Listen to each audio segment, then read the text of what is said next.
नाजरीन, महाराष्ट्र के मारूफ आलिम दीन all India Muslim personal law board के जनरल सेक्रेटरी हज़रत मौलाना मोहम्मद उमरैन महफूज रहमानी ने अपने एक मजमून में मुस्लिम लड़कियों को मुर्तद बनाने के लिए भगवा तंजीमों के मुख्तलिफ तरीक़ों पर रोशनी डाली है और कहा है कि बाज़ाब्ता ऐसे हिंदू नौजवानों की एक टीम तैयार की गई है जिनका काम ही मोहब्बत के नाम पर मुसलमान लड़कियों को तबाह व बर्बाद करना है। ये लोग पहले हमदर्दी के नाम पर किसी मुसलमान लड़की से करीब होते हैं, फिर मोहब्बत का फरेब देते हैं और शादी का वादा करते हैं और फिर जिनसी इस्तेहसाल का मरहला शुरू हो जाता है।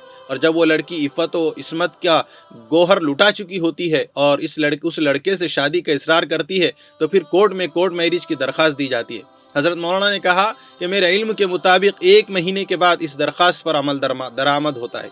ये मुद्दत इसलिए भी रखी गई है कि अगर घर वालों या किसी और को कोई एतराज़ हो तो वो कार्रवाई कर सकता है। घर वालों को नोटिस जारी करना भी लाजमी और ज़रूरी है, जिसके ज़रिए ये इत्तला दी जाती है कि आपका लड़का या लड़की ने कोर्ट मैरिज की अर्जी दाखिल की है। अब जब ये दरख्वास्त दाखिल होती है तो ख़ुद वो शादी की दरख्वास्त देने वाला नौजवान किसी ज़रिए से उस दरख्वास्त जिस पर मुसलमान लड़की और गैर मुस्लिम लड़के का फ़ोटो होता है कि ये दोनों शादी करने जा रहे हैं, ये तस्वीर लेकर किसी और के ज़रिए सोशल मीडिया पर वायरल करवा देता है। जब मुसलमानों को खबर होती है तो वो इस शादी को रोकने की भरपूर कोशिश करते हैं। समाजी दबाव बनाया जाता है, नतीजतन शादी रुक जाती है। अब लड़की की निगाह में मुजरिम होते हैं उसके माँ बाप, भाई बहन और उसके समाज और मज़हब के लोग, और ख़ुद उस गैर मुस्लिम लड़के को क्लीन चिट मिल जाती है और वो इंतहाई मासूम देवता के रूप में सामने आता है। लड़की बदनाम हो गई, ख़ानदान पर नंगो न्यार का धब्बा लग गया और ये लड़की हमेशा के लिए डिप्रेशन का शिकार हो गई और एक बावकार और पाकीज़ा ज़िंदगी और बेहतरीन ख़ानदानी निज़ाम की तश्कील और क़याम से महरूम हो गई। कहीं इसका निकाह भी हो जाए तो वो अच्छी ज़िंदगी नहीं गुजार सकती, और अगर निकाह ना हो तो फिर चोरी छुपे उस लड़के से मिलने, नाजायज़ ताल्लुक़ात कायम करने का दरवाज़ा खुला हुआ है। नाज़रीन, इससे आगे की शक्ल यह है कि मोहब्बत के फ़रेब में फंसाकर और जज्बाती तौर पर अपने आप से करीब करके तर्क मज़हब पर आमादा किया जाता है और बाज़ाब्ता शादी के करके चंद महीने या साल भर साथ में रखा जाता है।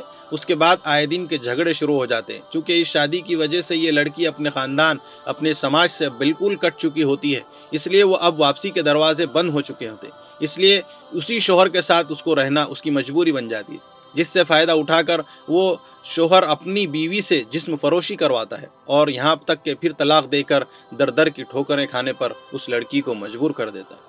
इस घिनौने खेल का सबसे बड़ा और खुला मैदान कॉलेजेस है, जहाँ की मखलूत तालीम ने इस खेल के लिए बेहतरीन और महफूज स्टेज फराहम किया है। कितने गैर मुस्लिम लड़के हैं जिनको फ़िरक़ा परस्त तंजीमों की तरफ से अच्छी उर्दू सिखाने और बेहतरीन उर्दू शायरी की तालीम देने का इंतज़ाम किया गया है।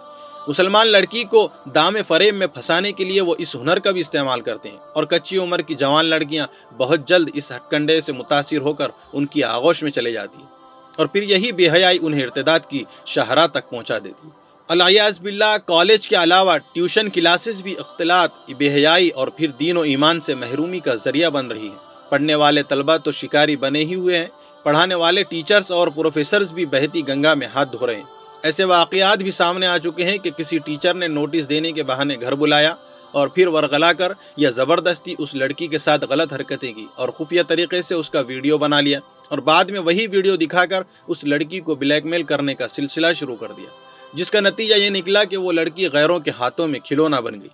नाजरीन, महाराष्ट्र के परभनी शहर के बाज़ अहबाब ने ये इत्तला दी कि इस तरह के वीडियो बाज़ाब्ता टीचर्स ने एक दूसरे को भेजे और इस पर इस तरह के तफरीही जुमले लिखे कि देखा मैंने कैसे बेवकूफ़ बनाया या इस लड़की को मैंने कैसे ख़राब किया। इस तरह के वीडियो का ये नतीजा भी सामने आया कि लड़की का निकाह होने के बाद भी घर उजाड़ देने की धमकी देकर निकाह के बाद जिनसी इस्तेहसाल किया गया और अपने आप को बचाने के लिए वो लड़की हर किस्म की तालिबात पूरी करती रही।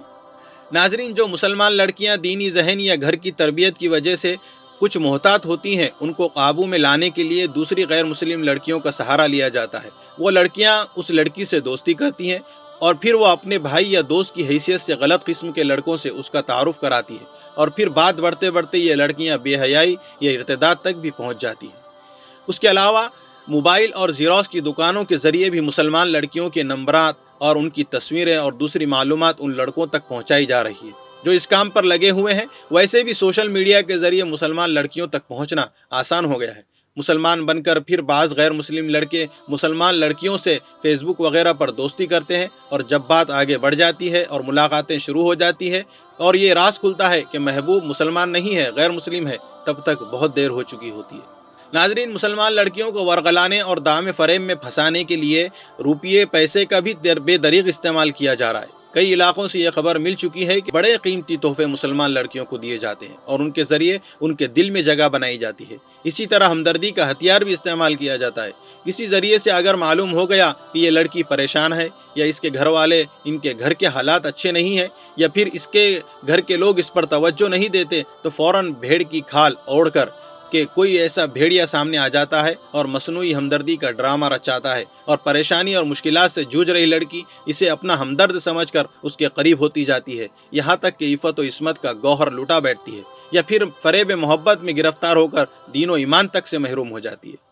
ناظرین، اب سوال یہ ہے کہ اس مسئلے کو کیسے حل کیا جائے، اس کے لیے کیا تدابیر اختیار کی جائے۔ موجودہ دور میں جبکہ ہزاروں کی تعداد میں دینی مدارس کام کر رہے ہیں اور مختلف دعوتی تنظیمیں اور تحریکات سرگرم عمل ہے، مسلم معاشرے میں پھیلا ہوا ارتداد کا یہ طوفان نہ صرف انتہائی تشویشناک ہے بلکہ مسلم قیادت کے لیے لمحہ فکریہ بھی ہے۔ اس کی تمام تر دینی دعوتی سرگرمیوں کے باوجود آئے دن ارتدادی سرگرمیوں میں اضافہ ہی ہوتا جا رہا ہے۔ ارتداد کے اس سیلاب کو کیسے روکا جائے، یہ ایک چبھتا ہوا سوال ہے۔ اس سلسلے میں مولانا عمرین صاحب محفوظ رحمانی نے جن انسدادی تدابیر کا اپنے مضمون میں ذکر کیا ہے، ان پر نہ صرف سنجیدگی سے غور کرنے کی ضرورت ہے بلکہ انہیں عملی جامہ پہچانا وقت کا تقاضا ہے۔ حضرت مولانا نے کہا کہ اسلامی نظام کے مطابق مسلمان بچیوں کو پردے کا پابند بنایا جائے، اس میں حیاداری، عفت و عصمت کی حفاظت کا جذبہ اور عقیدہ توحید اور رسالت کی عظمت پیدا کی جائے۔ روزانہ ہمارے گھروں میں آدھے گھنٹے ہی صحیح کسی اچھی مستند اور ذہن و دل کو متاثر کر دینے والی کتاب کی تعلیم کی جائے، اور مخلوط نظام تعلیم سے اپنے بچیوں کو بچایا جائے۔ غیر مخلوط تعلیمی نظام کے قیام پر بھرپور توجہ دی جائے اور محفوظ ماحول میں معیاری تعلیم کا انتظام کیا جائے۔ اس کے علاوہ جو لڑکیاں اسکولوں اور کالجوں میں پڑھ رہی ہیں، ان کی دینی تعلیم و تربیت اور ذہن سازی کی بھرپور کوشش کی جائے۔ ان کے عادات، اطوار، اخلاق پر پوری نظر رکھی جائے۔ کردار سازی میں معاون بننے والا لٹریچر انہیں مطالعے کے لیے دیا جائے، اور ٹیوشن کلاسز کے نام پر اجنبی لڑکوں سے اختلاط کا موقع نہ دیا جائے۔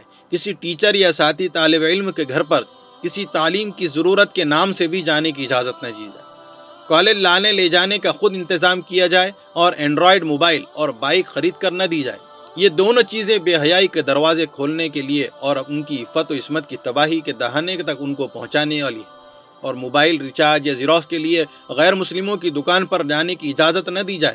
اسی طرح کالج کے اندر یا اس کے قریب غیر مسلموں کے کینٹین سے بچنے کی ہدایت دی جائے۔ غیر مسلم لڑکیوں کی دوستی سے بھی روکا جائے کہ آئندہ یہ دوستی بھی کسی فتنے کا دروازہ بن سکتی ہے۔ اس کے علاوہ بچیوں کے مسائل اور ان کو پیش آنے والی پریشانیوں پر بھی توجہ دی جائے۔ یاد رکھیں، گھر میں توجہ کی کمی باہر کا راستہ دکھاتی ہے۔ اگر بچیاں کسی تعلیمی ضرورت سے انٹرنیٹ استعمال کر رہی ہیں تو ان کی بھرپور نگرانی کی جائے، اس لیے کہ بھٹکنے اور بہکنے کے اکثر دروازے انٹرنیٹ کے ذریعے کھلتے ہیں۔ ناظرین، بہت تکلیف ہوتی ہے، بہت دل دکھتا ہے۔ میں ہمیشہ کہتا ہوں کہ ہم نے خود اپنی اولاد کو اس دلدل میں دھکیلا ہے۔ لاڑ پیار اور اعلیٰ عصری تعلیم کے خمار نے کئی گھروں کو برباد کر دیا ہے۔ کب ہوش میں آئے گی ہماری قوم؟ کب سمجھے گی یہ ان باتوں کو؟ ماڈرنزم اور اعلیٰ تعلیم کا بھوت کیسے نکلے گا ان کا؟ ناظرین، یہ اسی وقت ہے جب ماں باپ اپنی اولاد کی صرف دنیاوی تعلیم کی فکر کرتے ہیں۔ ظاہر ہے، جب دنیاوی تعلیم ہوگی تو تربیت دینی کیسی ہوگی؟ اگر اتنے ہی سمجھنے والے ہوتے ماں باپ تو اعلیٰ دنیاوی تعلیم ہی دینے کے لیے ہزار بار سوچتے۔ مجھے تو ترس آتا ہے ان ماں باپ اور ان لوگوں پر جو یہ کہتے ہیں کہ لڑکیاں کسی سے کم نہیں، ہر میدان میں لڑکیاں آگے ہیں۔ یقیناً بہت آگے ہیں، اور اب اتنی آگے نکل گئی ہے کہ ان کو روکنا بھی مشکل ہے۔ اعلیٰ تعلیم میں بھی لڑکیاں آگے ہیں، یہ ان کا خمار ہے، اور اسی خمار میں یہ لوگ اپنی اولاد کی بربادی کو بڑھاوا دیتے ہیں۔ اور پھر جب بات ہاتھ سے نکل جاتی ہے، ماں باپ کی، خاندان کی عزت تار تار ہو جاتی ہے۔ جب ان کو احساس ہوتا ہے کہ یہ کیا ہو گیا، ماں باپ بھی کہیں منہ دکھانے کے قابل نہیں رہتے۔ بہت ضرورت ہے کہ اپنے گھروں میں دینی تعلیم کو زندہ کریں۔ پہلے ان کو دینی تعلیم دیں، ان کی صحیح تربیت کریں، پھر عصری تعلیم دیں۔ تب انشاءاللہ وہ اپنے ایمان کا سودا نہیں کرے گی، اپنے ماں باپ، گھر والوں اور خاندان والوں کو رسوا ہونے سے بچا لے گی۔